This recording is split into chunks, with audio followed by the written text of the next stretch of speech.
Trump signed an executive order increasing tariff on Canada from 25% to 35%. But we have made a few deals today that are excellent deals for the country. You know, we're taking in literally trillions of dollars for the country. America's housing crisis is showing no signs of easing. There's a new report by Harvard University's Joint Housing Center.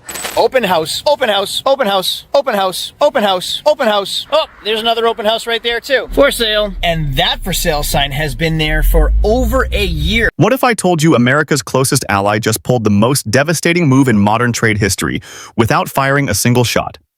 No bombs, no missiles, just one cold, silent strike that has already sent shockwaves through every global market. And here's the twist. It didn't come from Beijing. It didn't come from Moscow. It came from right across the world's longest peaceful border. Yes, Canada. The country Washington once dismissed as the 51st state has just flipped the script, turning decades of friendship into America's biggest liability. Overnight, the comfortable trade lifeline that fueled American prosperity was transformed into a knife pressed against its throat. Prices in the U.S. began to climb overnight. Your morning coffee, your family groceries, even the gas in your car suddenly cost more. Tourists who used to flood into Florida and New York disappeared, leaving entire neighborhoods and businesses empty. And yet, this wasn't just economic pain. It was the opening shot in a new kind of war. Because while Trump was busy celebrating tariffs as a win, Canada's new Prime Minister Mark Carney was quietly playing a much deeper game. A game of patience, strategy, and precision. One that would not only protect Canada from Trump's tariffs, but potentially rewrite the global balance of power for decades to come. So buckle up, because what you're about to discover is bigger than a trade war. It's the story of how a country America underestimated for generations just proved that even the quietest neighbor can bring a superpower to its knees. It all started with a single stroke of a pen. On August 1st, 2025, just after midnight, Donald Trump signed an executive order raising tariffs on Canadian goods from 25% to 35%. In Washington, it looked routine. America had flexed its muscles like this before. Bullying its smaller neighbor was nothing new. For decades, these tariff games ended the same way, with Canada grumbling, absorbing the hit, and moving on. Business as usual. But this time was different. Within just 72 hours, Canada didn't just respond. It rewrote the rules of the game. No fiery speeches, no threats on television, just one cold, calculated move that economists would later call the nuclear option. And suddenly, Americans began to feel something they weren't prepared for. Real pain in their daily lives. It didn't take long before the consequences hit ordinary families. That $6.98 kids hoodie at Walmart? Now $10.98. Your morning coffee? Up nearly 40%. That weekend getaway to Montreal or Toronto you'd been planning?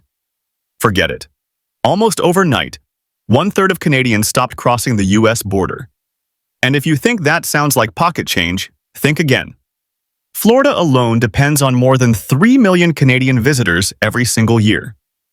They rent condos, buy cars, eat out, golf, and pump billions into local economies during the winter months. In 2025, they vanished. Condo complexes sat empty. Restaurants shuttered. Local mayors went on television begging Washington to fix the crisis. What America thought would be a simple tariff hike was now turning into something far more dangerous. Economic warfare. And Canada was winning. To understand why this played out so differently, you need to meet the man behind Canada's strategy, Mark Carney. Not your typical politician, Carney was a financial heavyweight with a resume that dwarfs most world leaders. Former governor of the Bank of Canada. Former governor of the Bank of England. The man who managed the 2008 financial crisis and helped steer Britain through Brexit. Trump thought he was playing hardball with another prime minister. Instead, he picked a fight with one of the sharpest economic minds on the planet. While Trump was busy slapping tariffs like a game of checkers, Carney was playing chess 4 moves ahead. His strategy wasn't about loud threats or chest thumping. It was about patience, precision, and letting America collapse under its own weight. Carney's first move was brutal in its simplicity. Diversification. From May 2024 to May 2025, Canada slashed its dependence on U.S. exports from 78% to 68%, a 10-point drop in just 1 year, numbers economists had said were impossible. Where did those goods go? Gold exports to the UK skyrocketed 473%. Trade with the European Union surged. Mexico, Japan, and Australia became major partners almost overnight. In other words, while Trump thought tariffs would isolate Canada, Carney was quietly making sure his country needed the U.S. less than ever before. And when the U.S. finally realized what was happening, it was already too late. Because diversification wasn't the endgame, it was only the opening move. Here's where Canada's strategy turns lethal. For years, most Americans thought of Canada as the land of maple syrup, lumber, and hockey. But behind the polite smiles and snow-covered forests, Canada holds some of the largest untapped reserves of lithium, cobalt, nickel, and rare earth minerals, the exact resources that power iPhones, Teslas, and even U.S. fighter jets. At the same time, China controls over 80% of global rare earth processing. The U.S. Department of Defense has already admitted it's dangerously dependent on Beijing. But while Trump was raising tariffs, Carney was fast-tracking new mining projects, building processing plants, and cutting international deals. Suddenly, Canada wasn't just selling raw materials, it was selling refined, ready-to-use minerals that bypassed China entirely. And here's the kicker. These weren't optional luxuries. Without Canadian resources, the U.S. military-industrial complex literally couldn't function. F-35 fighter jets, radar systems, satellites, clean energy grids, they all depended on the very resources Trump had just put under tariff. Fire. But Carney didn't stop there. His next move was almost psychological warfare disguised as patriotism.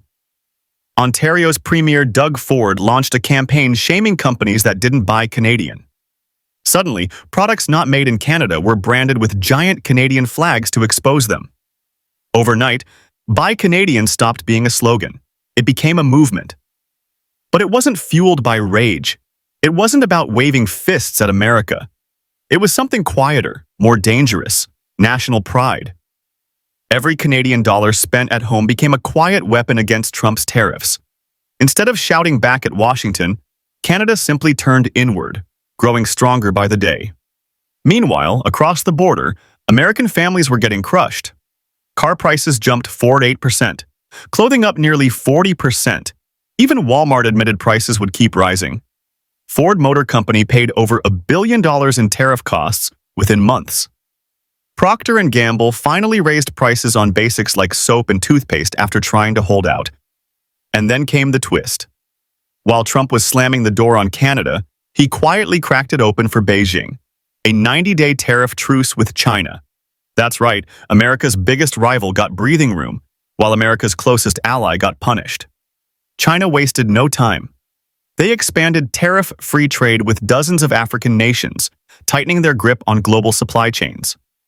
In other words, while Washington was fumbling, Beijing was strengthening.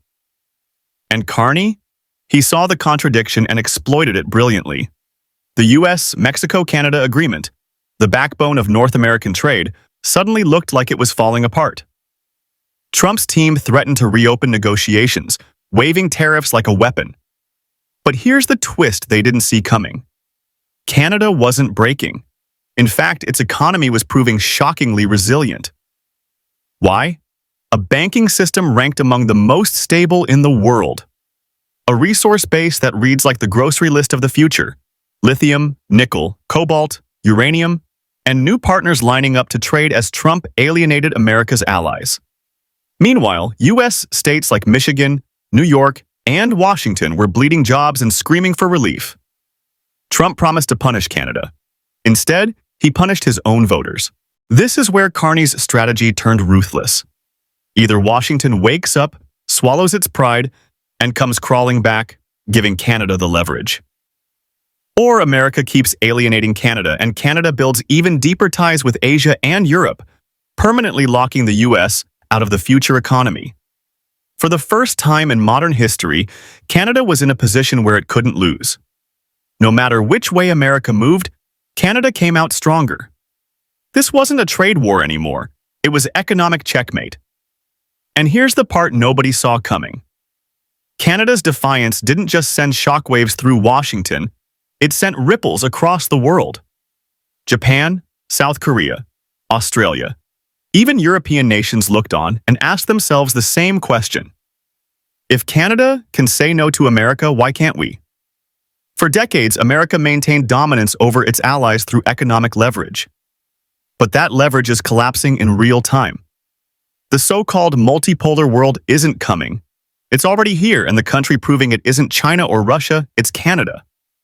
A quiet, polite neighbor just shattered 75 years of U.S. economic supremacy with a single calculated strategy. And what comes next may decide not just the future of North America, but the future balance of global power itself. So here we are.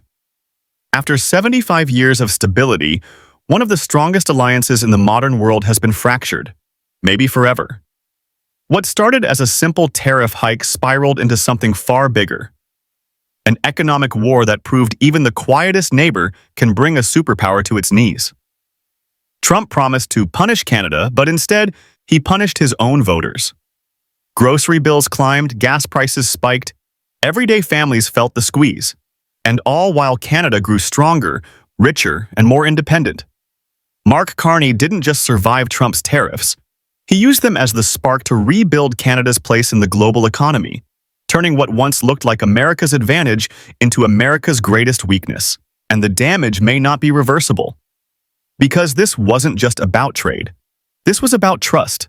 A trust built across generations through wars, crises, and decades of partnership, now cracked wide open. And trust isn't something you patch up with a handshake. It takes years, even decades, to rebuild. If it ever comes back at all. That's the terrifying truth. No matter what Washington does next, America has already lost something far more valuable than cheap goods or trade deals. It's lost the goodwill of its closest ally. And in a world where China is rising, Europe is rebalancing, and global power is shifting, that loss could prove devastating. So the real question isn't whether Canada can survive this trade war. It already has. The real question is whether America can survive losing Canada. Because if Washington doesn't change course, this isn't just about tariffs. It's about the collapse of American influence over its allies, the unraveling of decades of dominance, and the birth of a new world order where the U.S. no longer calls all the shots. And here's where you come in. What happens next? Does Trump swallow his pride and repair the damage? Or does he double down, risking a permanent fracture with America's closest partner? Does Canada's playbook become the model for other allies, from Japan to Europe, looking to break free of U.S. pressure? Or does Washington finally wake up before it's too late? Drop your predictions in the comments below, because one thing is clear. This story is far from over. And as Canada's bold strategy sends ripple effects across the globe, Beijing is watching closer than anyone. What Canada just did may have opened the door to something even bigger, a shift in global power that could redefine the next century. So stay tuned. Because as this economic chess match plays out, it's not always the loudest moves that matter. It's the quiet ones, the ones no one sees coming, that change history.